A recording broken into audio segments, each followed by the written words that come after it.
Hey everyone, Mr. Happy here, and welcome to Mondays with Mr. Happy, aka Mr. Happy Mondays, a weekly Q&A show where you ask me questions and I answer them. This is coming out late on Monday because, well, Sunday was Mel's birthday, so we went out and we celebrated, and I didn't get home till super late. I had a 12-hour stream right before that, so I just didn't have time on Sunday to record the weekly Q&A. As such, I'm recording this Monday morning, and I have raid relatively soon, so I actually need to get this done, recorded, rendered, and posted before that point. So we are going to be doing a one-taker. I know those aren't super great, but and they're not even really that much shorter, but it'll be that much easier for me to just kind of crank it out and get it on YouTube right after the fact.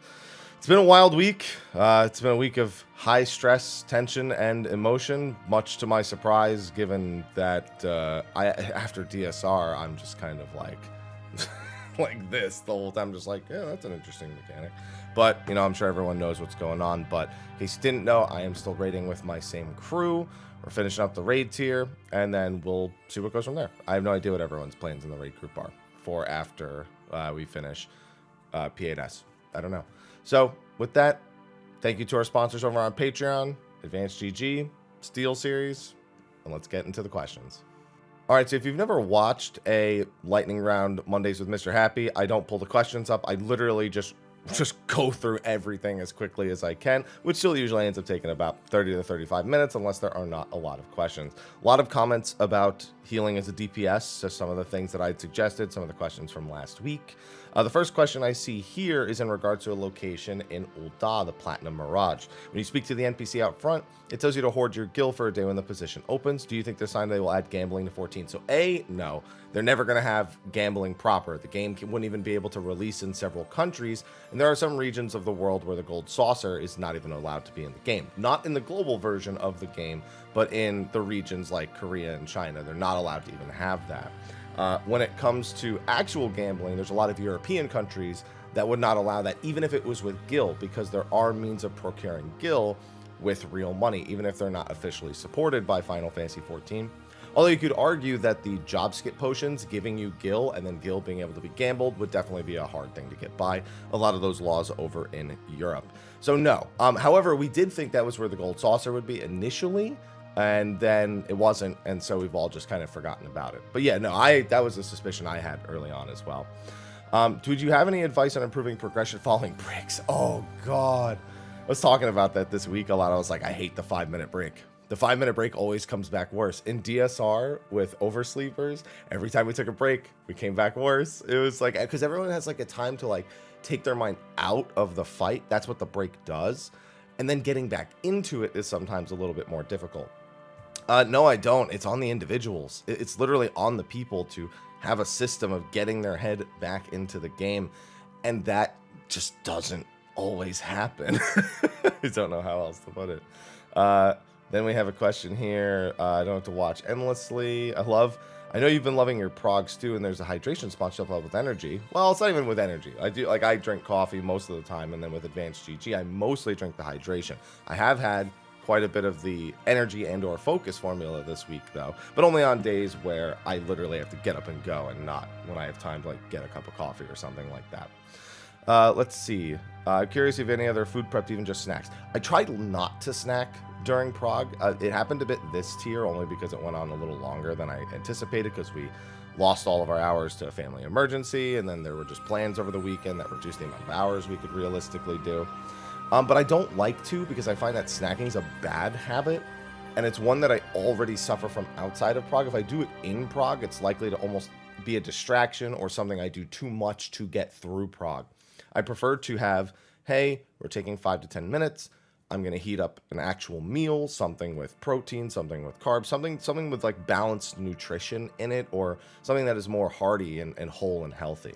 So I try not to do snacks for that particular reason. For some people, it works fine. For me, I find that it is not a good idea overall. Then we have the next one.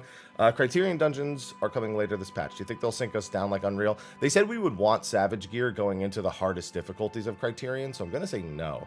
I don't think they said we would need it, but I think they said that it would help tremendously. We don't know, though. Yoshipi's very vague when he describes things that many months in advance, and by the time we get to them, sometimes they're completely different than what we expect. So We can't say anything for certain, but we were suggested to have some gear from Tomestones from Savage before doing the highest difficulty Criterion dungeon. So I'm going to say no, just based on that precedent. Going on to the next one. Of the releases coming out this fall, what would you say you're looking forward to me most?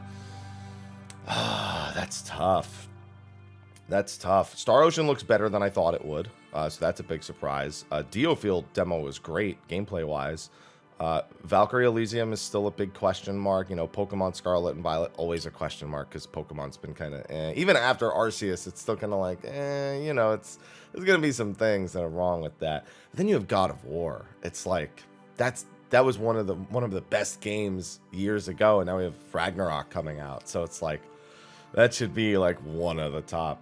I know that it's not this fall anymore, but I am still really looking forward to Forspoken. Every time I see it, it just looks good. Even if sometimes I know people like to poke at the quips and quirks of the main character, that doesn't matter to me. Like I don't know. People are always looking for reasons to hate things, and after playing Xenoblade 3, I don't have to look for reasons. I need to be convinced that I don't like something. No, Xenoblade 3 actually was okay. It was Xenoblade 2 more the thing, but Xenoblade 3 definitely has a lot of problems. I'm going to say this. If you love Xenoblade 3, I'm glad you love it. But I hope you are able to admit some of the shortcomings. That is all. Anyway, back to the question. Yeah, I don't know. I can't pick one, but I think it would be most logical for me to say God of War.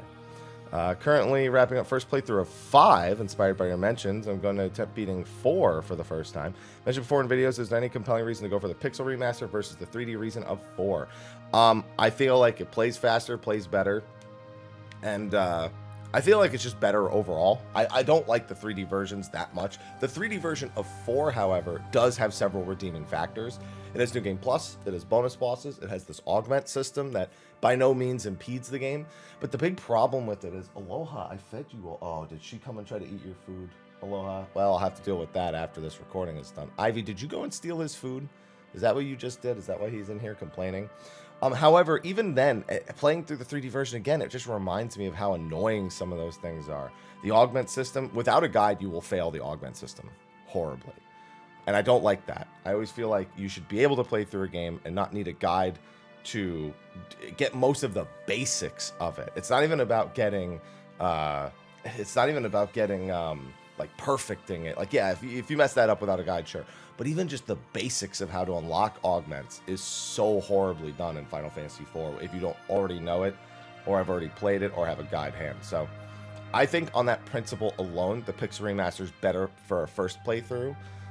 But that's up to you. I also think there's audio issues with the Steam version of Final Fantasy IV 3D. I think I had to mod the audio to make it so that it actually worked, but I'd have to double check, because I had to do that for 3, and I think I had to do that for 4 also.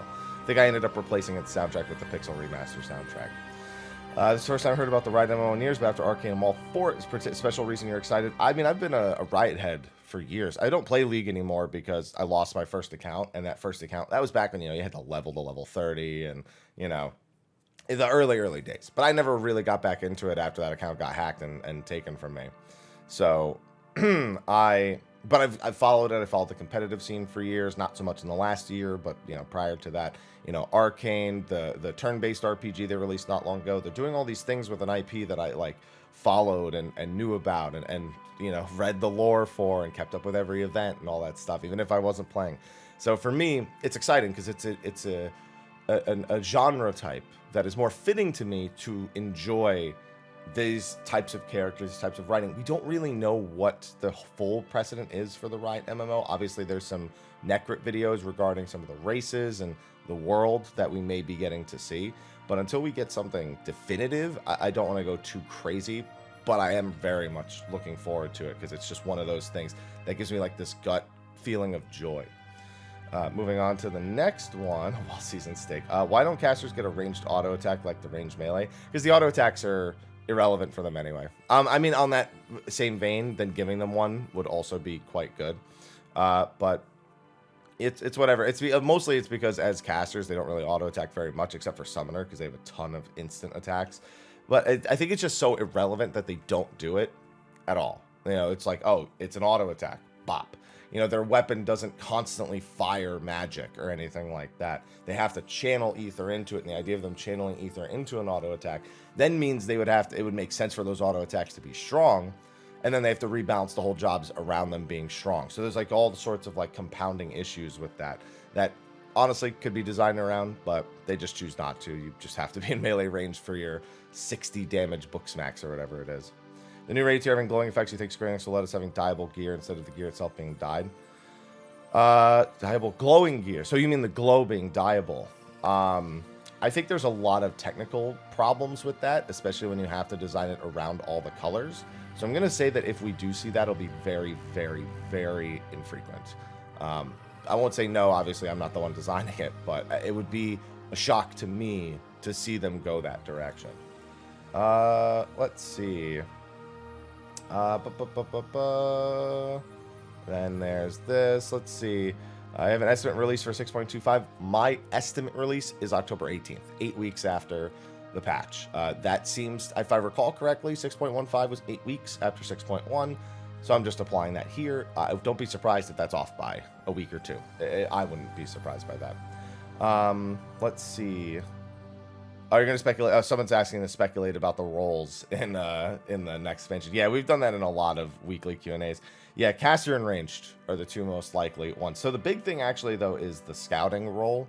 We've been told that with Reaper, the dev team doesn't necessarily look entirely at the role and the number of jobs in it, such as melee or caster, versus looking at the individual gear sets. So the fact that they just did a maiming set means by that logic a scouting set would be likely.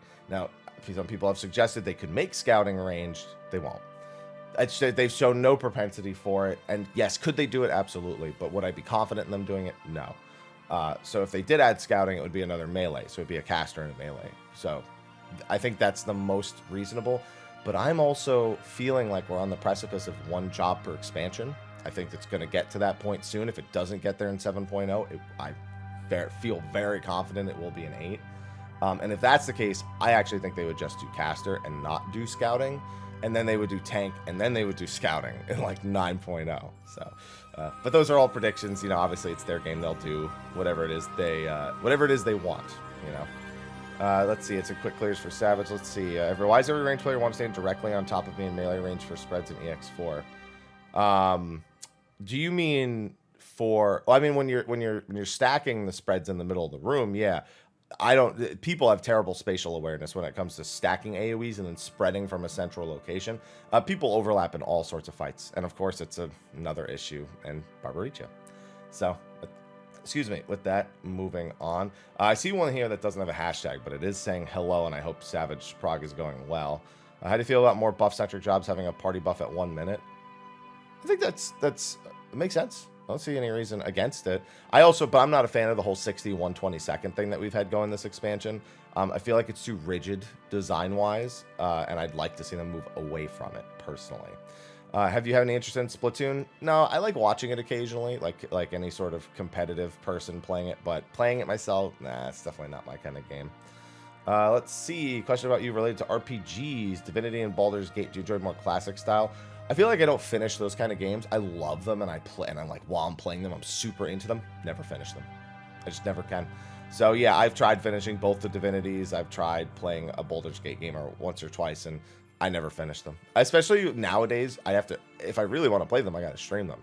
And if I stream them and they're not doing well, I'm not going to keep streaming them. And that's kind of what happened with the more recent Divinity. I was like, this isn't really doing so hot on stream, so I'm going to not do it anymore. Even though I was having a really good time. 6.2 question. Oh yeah, there's a new star in Ultima Thule. I think that's just related to the Omicron quests. Yeah, I think the new thing in Ultima Thule is just for the Omicrons. Let's see, especially because I think it only appears after you do Sigmascape, and you have to do Sigmascape for the Omicrons anyway. And in the trailer, we get to see a part of the Omicron quest where we're standing on what looks like a star. So I think that's all that is. Then we have a quick and easy. What melee job do you enjoy the most? Monk. That's why I'm playing it right now. Monk, punch, fast, hard. Let's see. It just did the Rising, like, call you a champion. I was wondering if it changes if you do it right at level 15. I don't know what the dialogue for that quest is like at 15. I was actually thinking about it this time around, but I have no idea, so I can't comment on that for you. Let's see. When you create your videos, you're able to select when your ads occur. So, you can, to some degree. You can technically choose if you have pre-roll, post-roll, or mid-roll. And your mid-rolls, you can select where they go. However, on certain lengths of videos, if you have mid-rolls enabled, they automatically place one like every minute and like 40 seconds. It's so dumb. It annoys me because I want to turn on like mid-roll. Like I just want to leave mid-roll on because most of my videos maybe get one mid-roll ad. But when I release State of the Realm, it's like here's 70 ads throughout all of State of the Realm. And I have to manually go in and erase those. What I've started doing is disabling mid-roll for State of the Realm because it's annoying and I hate it and I don't want to deal with it. You guys don't want to deal with it. And I just wish it wasn't the way it is. Would you consider doing a history on common raid terms? Yeah, I've thought about this video before. I just never get around to it. That one's always on the cutting board, and I just never turn it into a meal. As far as I'm concerned, I just always forget to do it. What do you think of Tribal Quest being incorporated in the MSQ? No. I think them coming off the MSQ is fine. Being incorporated into the MSQ, no, because then you'd have to make all of the reputation incorporated into the MSQ as well. All you'll really get is that sometimes when you complete quest series, the MSQ references that you've done that. So if you've like completed a tribal quest and then later in the MSQ you talk and meet and discuss with those characters later, they acknowledge that you've done that. But actually part of it, no. People would lose their mind having to do dailies as part of the MSQ. It definitely wouldn't fly. Let's see. Why is the Warrior of Light able to freely go between the source and the first? Because we're cool. No, it's because our etheric makeup, we don't have to abandon our body. I mean, we are who we are, so we're able to just take our whole body and soul and everything and just go, because we are just that much the main character. Let's see. If you could timestamp out your stay around. We used to do that, and we found that almost nobody used the timestamps, and for the audio format, they can't be timestamped out anyway. So that's why that doesn't get done. It's probably going to stay the way that it is. It's not too bad to just kind of hop around if you want to find something different, but even still, I don't think we'll be doing that anytime soon. Let's see. Do you think Scathe will ever be updated? I won't say no, but I've seen other skills that they could have updated at this point, and they still haven't. Summoners still having Physic, and the Physic being kind of a waste. Scathe being a big one. The ranged attacks actually did kind of get an update for a lot of the other skills, now that it's not the end of the world to use them. And then Dark Knight with Enhanced Unmend, what do you know? I won't say no, again, because I don't make the game. What I think they would, it would probably be after a full rework, if anything at all. Let's see. Did you try any game cooking books like the Fallout 4? No, I have the Final Fantasy 14 one. It's great. And I have a feeling they're all great because it's all food. And I like food. So, but yeah, the 14 cookbook is where I got my Prague stew idea from. And it's not an idea, it's a recipe in the book. But like cooking it for Prague is where I got the idea from. How much damage do you think Machinist should be doing? It should be like dead center in the standings. Like above all of the other ranged, above all of the other, above the casters, above two of the casters, Summoner and Red Mage. And then kind of hovering around the utility-based melee. That's my opinion. Who should be taking out Tank and Volans at some point? No, I said they should take out Tank and Volans because they get abused. This tier, however, many of the things you would Tank and Voln will kill you even if you Tank and Voln them.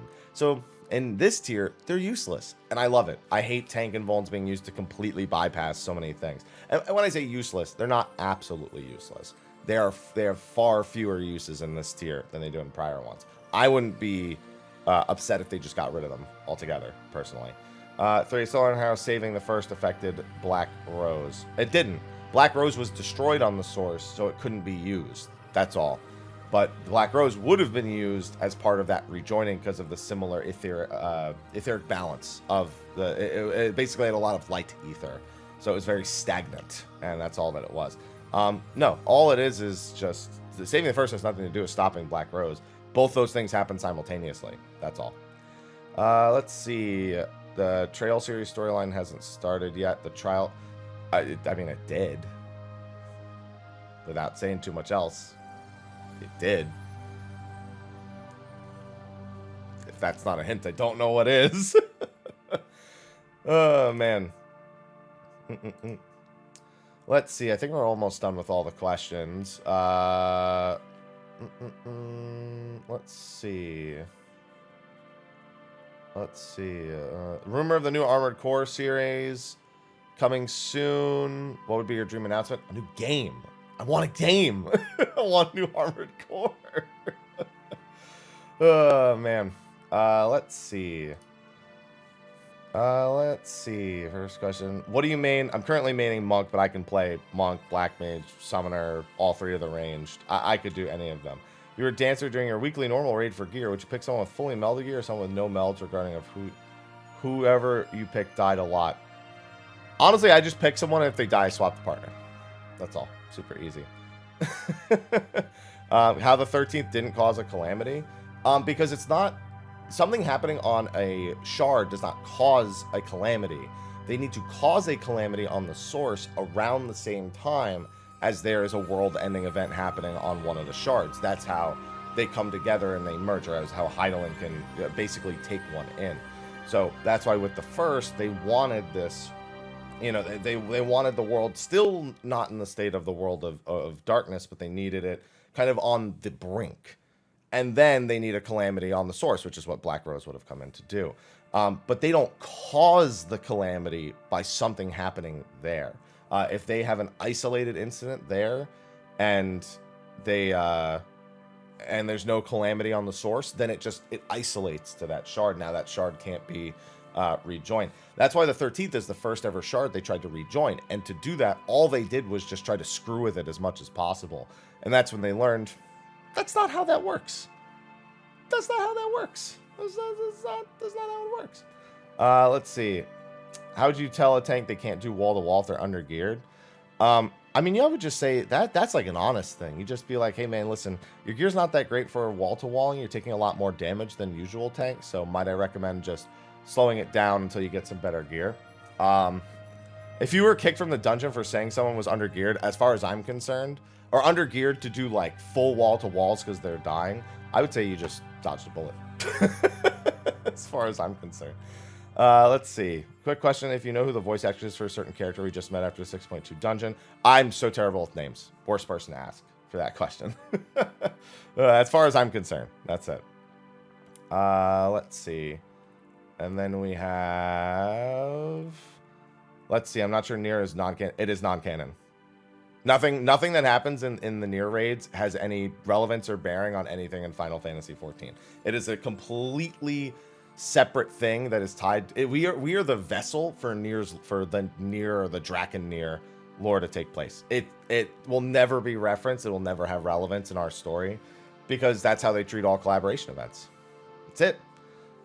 That's what it is. Let's see. Favorite pizza topping? I'm simple. It's either cheese or pepperoni. I actually got a pizza with more toppings the other day, and I was like, it's not my things. I definitely like a simple, well-made pizza, not something with like barbecue chicken and like all this other stuff that people like to get. Let's see, and then I think we're good. I think we're good at this point. Yeah, I think that's all of them. So one last thing we're going to take care of here at the end. Obviously, there's been a bit of drama regarding me, which is weird because between myself and the other people that it originally happened between, there is none, and there really wasn't any because we were all kind of on the same page about what was going on. So if anyone's been following my raid prog this tier, obviously you would know that I'm not done yet, which is very much a surprise. You know, I very much like getting through the raid on the second or the third day, and then moving on and then working on all the stuff for YouTube. But I make the guides because I like to clear the raids quickly. I don't want to clear the raids quickly so I can make the guides. But what had happened was we had someone have a family emergency, and so we lost Thursday as a raid day. But even before that, myself and a few other members of the team weren't really satisfied with the rate at which we were progressing on the long days that we did have. And then on Thursday, it all kind of came to a head. You know, I was like, you know, I'm not really having as much fun as I wanted to have, and this isn't really the rate of progression I want. But unfortunately, I'm the melee. I have all the gear. So I said to my team, hey, this isn't really working out for me. I'm going to be trying to find a new team, but I have all the gear. So I'm still going to be raiding with you guys as long as you'll take me. That has since been rescinded. I'm now just raiding with the team. Like, it's as if I never left in the first place. Because that led to like a whole huge thing, because it was true that the progression wasn't at the right pace. We were going to lose a bunch of hours, and I really want to get in. I'm someone who feels anxiety when I'm not raiding. Like right now, I'm anxious because I want to clear. I want to do it. It's like that's the part in me. But all of that's been resolved, settled, done. I'm still in the same raid group. I'm the one with the loot. I'm still raiding with them. And all of us were still in good standing after I left the group. So it's weird how all these other people made, like, I don't know, weird drama posts. People are weird. Like, I'm used to it, but it's like, some of y'all got too much time on your hands, you know? Because you don't even know. You just make shit up. And then Rin was getting shit, too, because he also, like, posted, like, hey, if anyone needs a week 1 tank, you know, let me know. I'll see what I can do. It's like, raid groups, sometimes they're not right for people. So it's like, it feels like something that a lot of, like, non-raiders would get like really weirdly possessive about, but it's a weird situation that's already been amended, and we're going back in same exact group in like an hour and a half, and it's fine. So I don't know what everyone's being a drama llama about. So just wanted to talk about that here real quick here at the end. Not that they watch at the end of videos, let's be clear, those people don't have the attention span for it. Regardless, thank you for watching this week's episode of the Weekly Q&A. I am going to go get this rendered and posted so I can get to raid on time. And with that, thanks for watching. I'll see you in the next one. And until then, take care.